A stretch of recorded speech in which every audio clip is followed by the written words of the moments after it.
And the way that our hypothalamus knows that we're dehydrated is that the blood osmotic pressure going through the hypothalamus is great. If there's more solute, that means your blood osmotic pressure is higher.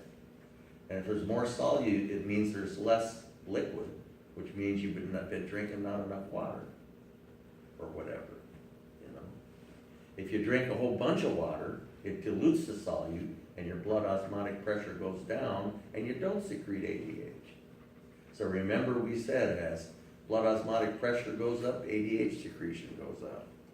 And blood osmotic pressure goes up when you're dehydrated. Okay?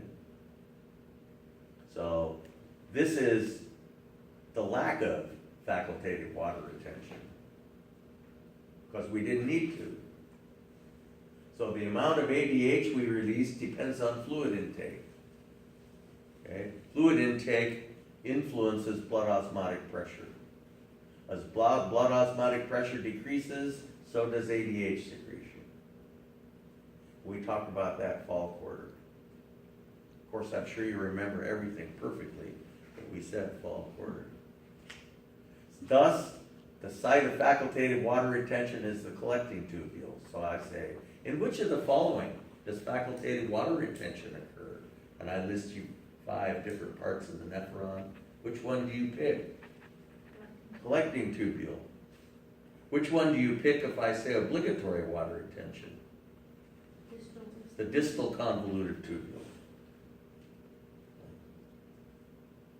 So here's a little box diagram. Osmoreceptors in the hypothalamus cause the posterior pituitary to release ADH, and the collecting ducts of the kidneys let the water out, and the water that comes out goes back into the blood and we keep it. Okay, so that is facultative water retention. So the 2 types of water retention are quite an involved discussion, aren't they? Okay. Well, we've dripped the urine off the end of the renal pyramid, and it's now in the collecting system, and it goes in the minor calyces, into the major calyces, into the ureters, down through the ureterocystic junction, which almost certainly will be on the lab quiz because I love it so much. And then it goes into the urinary bladder. So let's talk about urination. And I've never heard anybody actually use this in everyday language, but that's what we say in physiology. It's the micturition reflex, okay? So next time you micturate, you can think about that. So when the bladder distension reaches the threshold of stretch receptors in the wall of the bladder, afferent impulses are sent to centers in the cord. This is purely another one of those spinal reflex arms, okay, of which we are going to run into a whole bunch of new spinal reflexes now. We talked about those 4 classical ones that were really the most boring ones of all. They were mildly interesting, but we get into some really interesting ones now, okay? And this is one of them. And so we trigger stretch receptors in the bladder, and when a certain threshold is reached, afferent impulses are sent to the cord, and efferent impulses travel back.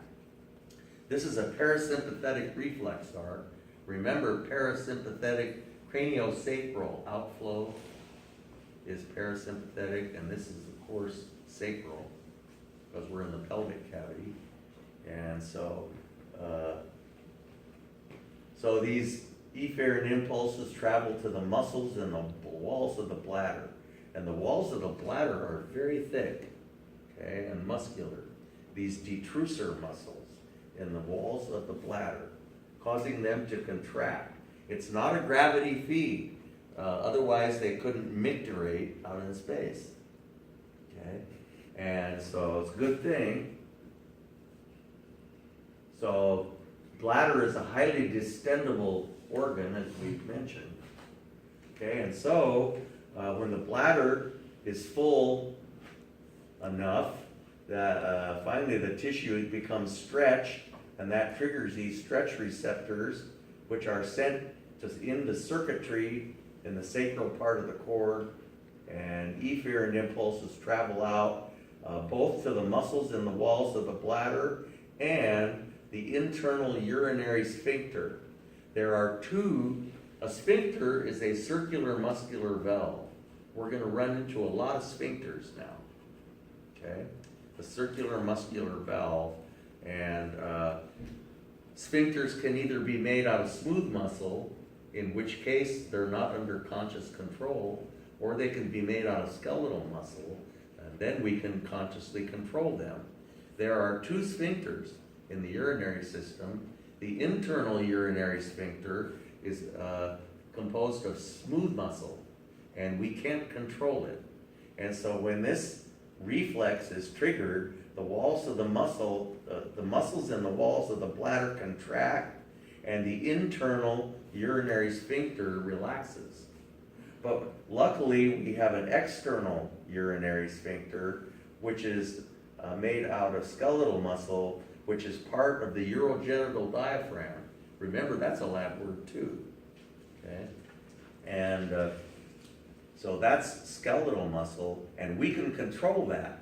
So impulses can come down from the cerebral cortex, and we decide when it's appropriate to let go of the external urinary sphincter. We can't wait forever, though, because water is an incompressible fluid, and urine continues to travel down the ureters, and so this is not something you put off forever. Not that you really have any choice, okay? So parasympathetic impulses travel to the internal urinary sphincter, causing it to relax. Unlike the internal sphincter, the external sphincter is skeletal muscle, and we make the conscious decision as to whether or not to relax it. Okay? So here you see in the female situation, this is the internal sphincter right there, okay, made out of smooth muscle. And notice the thick muscular walls of the bladder. Okay. So I got a quiz question on this. What is responsible for ejection of urine from the body? And it certainly isn't gravity. It's contraction of the muscles in the walls of the bladder. Okay. And then the internal urinary sphincter reflexively relaxes, but the external one, which is located in the urogenital diaphragm, will only relax when we tell it to.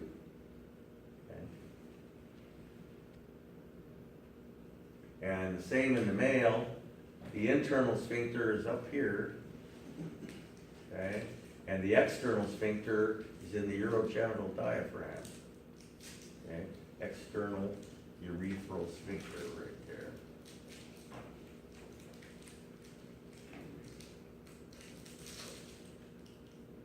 So prostatic urethra, membranous urethra, and spongy urethra.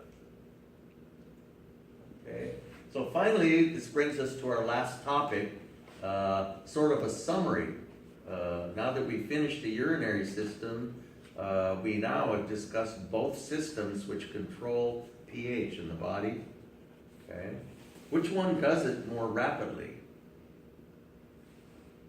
The lungs. The lungs, yeah. Okay. We can change breathing rate and we get a much more rapid compensation. We can shift that chemical equilibrium one way or the other. Okay.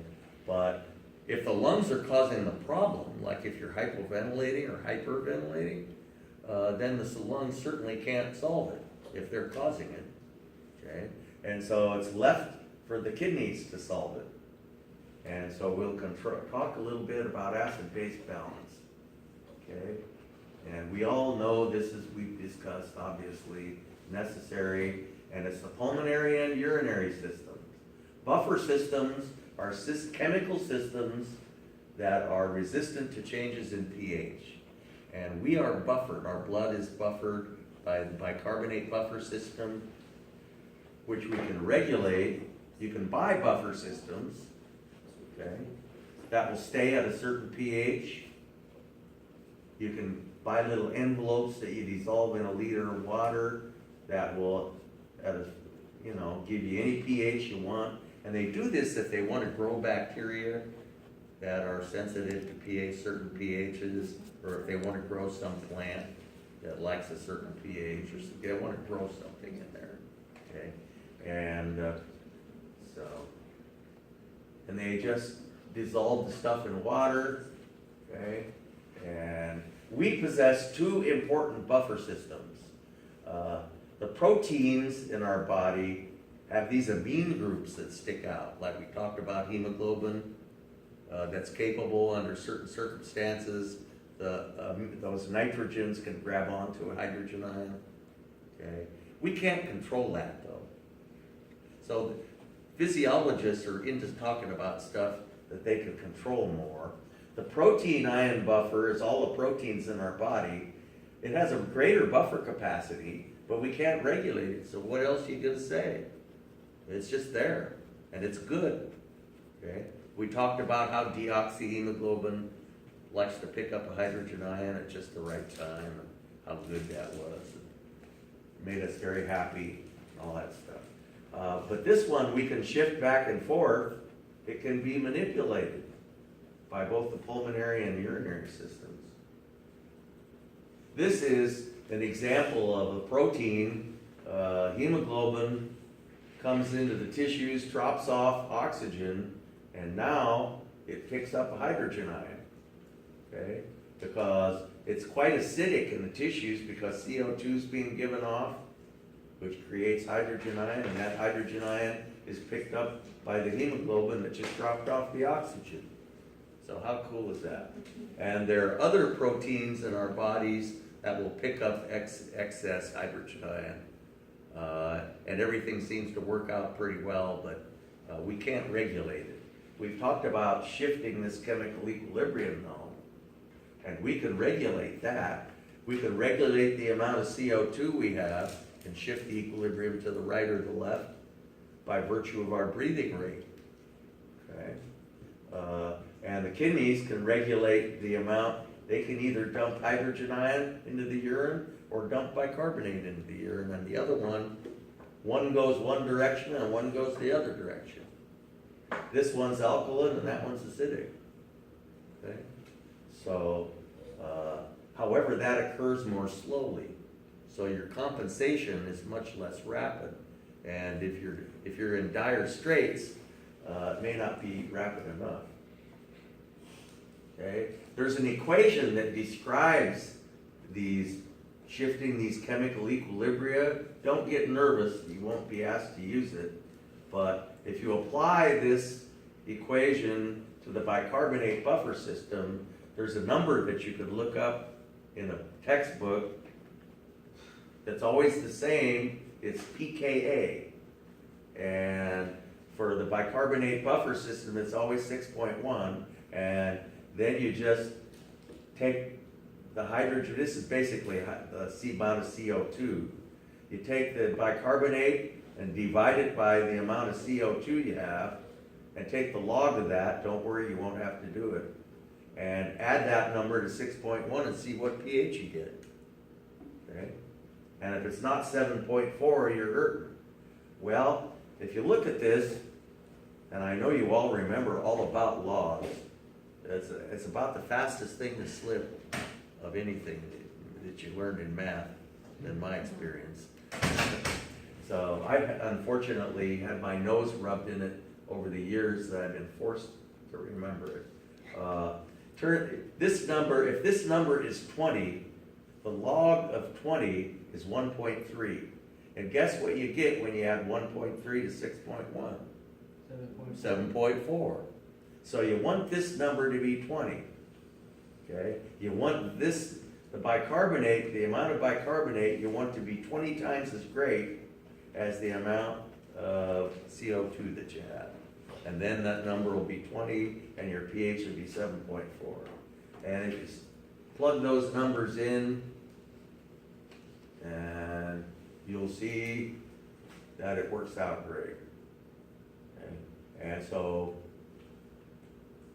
That's what we're saying here. I have some quiz questions where you gotta know the ratio's gotta be 20 to 1, but I haven't asked them in years.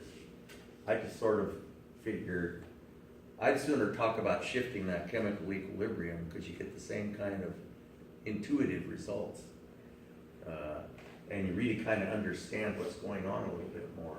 This equation is really describing the effects of shifting that chemical equilibrium. That's what it's doing. These are typical values that you find in human beings, and if you divide that one into that one, guess what you get? 20. Okay. So, the two components of the ratio may be manipulated by the pulmonary and urinary systems. Of course, the lungs control CO2 levels, and the kidneys control bicarbonate levels. Okay? Changes in your breathing rate control carbon dioxide, while the kidneys may either retain or eliminate bicarbonate.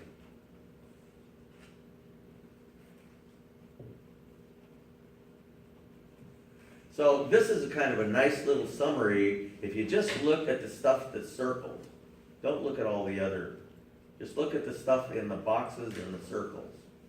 So let's look at acidosis over here. There are two types of acidosis. If the lungs are causing the problems, you are in a state of respiratory acidosis. And if you're in respiratory acidosis, the kidneys got to do the compensating. Because the lungs are causing the problem, so they certainly can't do the compensating, can they? Okay? If it's some other thing besides the lungs, could be anything. Could be an aspirin overdose.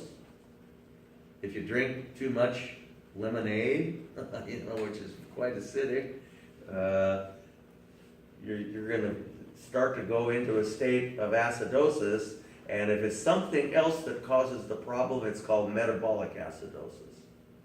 We're not saying what it is, it's just metabolic acidosis. So it's either respiratory acidosis or metabolic acidosis. And if it's metabolic acidosis, then the lungs can compensate, because they're not causing the problem. Okay? If the lungs are causing the problem, the kidneys got to compensate. Same thing goes for alkalosis.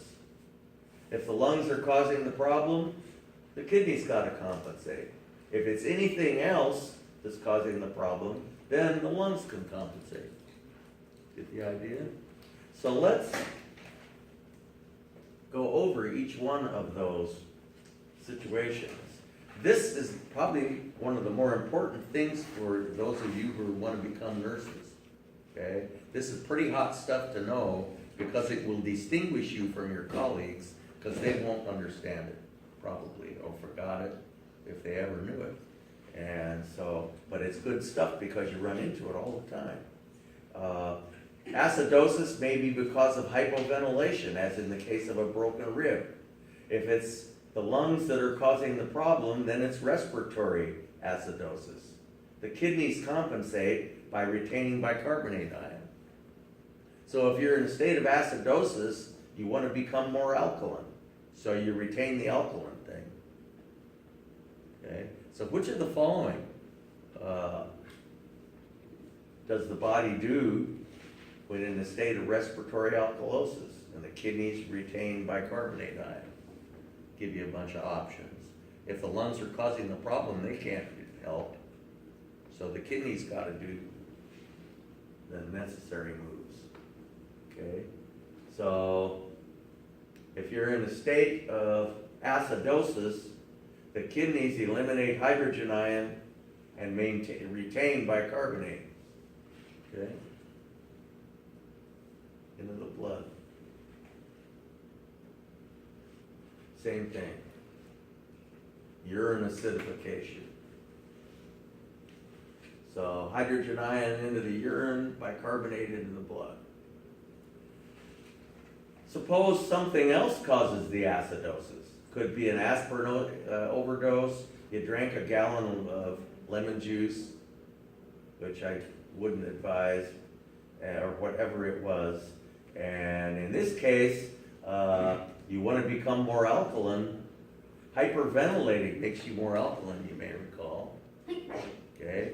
because you shift that equilibrium to the left, which means you become less acidic, which is the same as being more alkaline.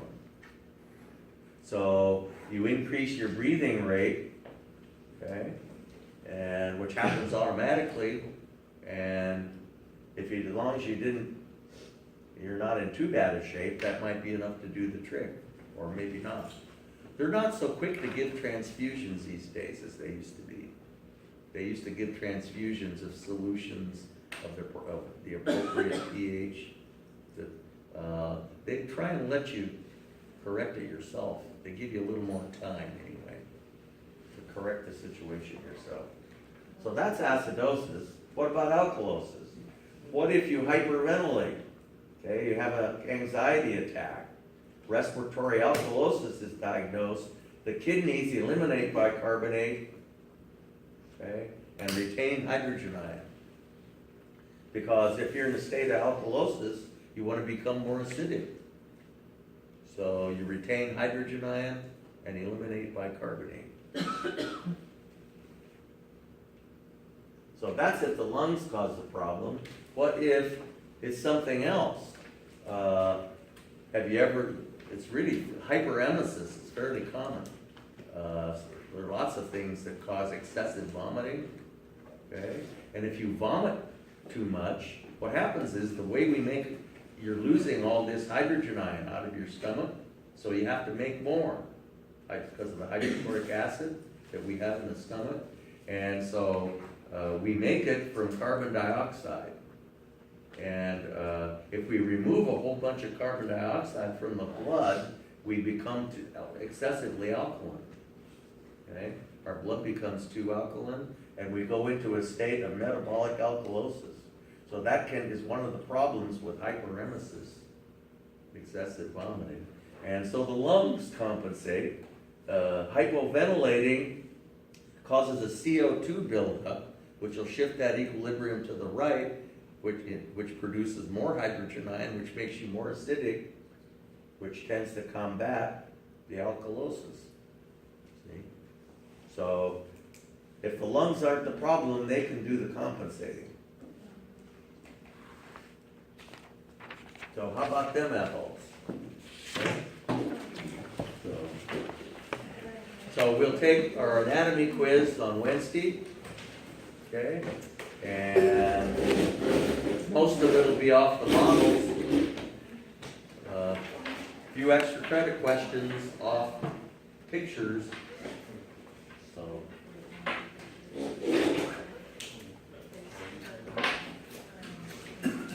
that was, I thought this would take a lot longer. Not bad.